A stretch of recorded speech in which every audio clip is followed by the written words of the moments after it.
मालेगाव तालुक्यातील दैदी येथे प्रभू श्रीराम मंदिरात प्राणप्रतिष्ठा सोहळा भव्य असा संपन्न. दहिदी दिनांक 15 जून रोजी दहिदी येथे नवनिर्मित श्रीराम मंदिरात समस्त ग्रामस्थ दहिदी यांच्या वतीने आयोजित 3 दिवसीय धार्मिक अनुष्ठानांचा सोहळा ग्रामपुरोहित श्री मनोज गुरुजी दहिदी यांच्या मार्गदर्शनाखाली भक्तिमय वातावरणात पार पडला. या 3 दिवसीय कार्यक्रमात मंदिरात पूजेची मांडणी विधी, पूजेस प्रारंभ, भाविकांकडून धान्य व पूजा साहित्य अर्पण, दिवसभर सामूहिक हवन, कलश स्थापना व श्रीराम दरबारातील विठ्ठल रुक्मिणी आदी मूर्तींची सहस्रोक्त प्राण प्रतिष्ठा सोहळा या 3 दिवसात पार पडला.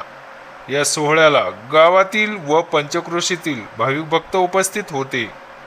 या प्राणप्रतिष्ठा सोहळ्यासाठी पूजा विधी गोपाल गुरुजी शहादा, महेश कुलकर्णी गुरुजी धुळे, किरण जोशी गुरुजी मथुरपाडे, पंडित गुरुजी नाशिक तसेच सुभाष पाठक गुरुजी दहिदी यांच्या उपस्थितीत व श्री मनोज गुरुजी दहिदी यांच्या पौरोहित्याखाली सर्व पूजाविधी पार पडल्या.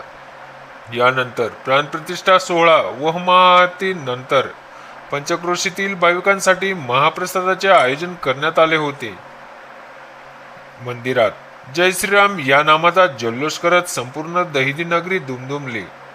गावातील प्रत्येक घरातून अन्नदानासाठी हातभार लागला म्हणून आयोजकांनी सर्व भाविकांचे आभार मानले. असा हा भव्य सोहळा यशस्वी होण्यामागे प्रत्येक गावकऱ्याची मेहनत आणि श्रद्धा आहे. विशेषतः माता भगिनींनी मनापासून केलेल्या सेवेबद्दल त्यांचे आभार मानण्यात आले.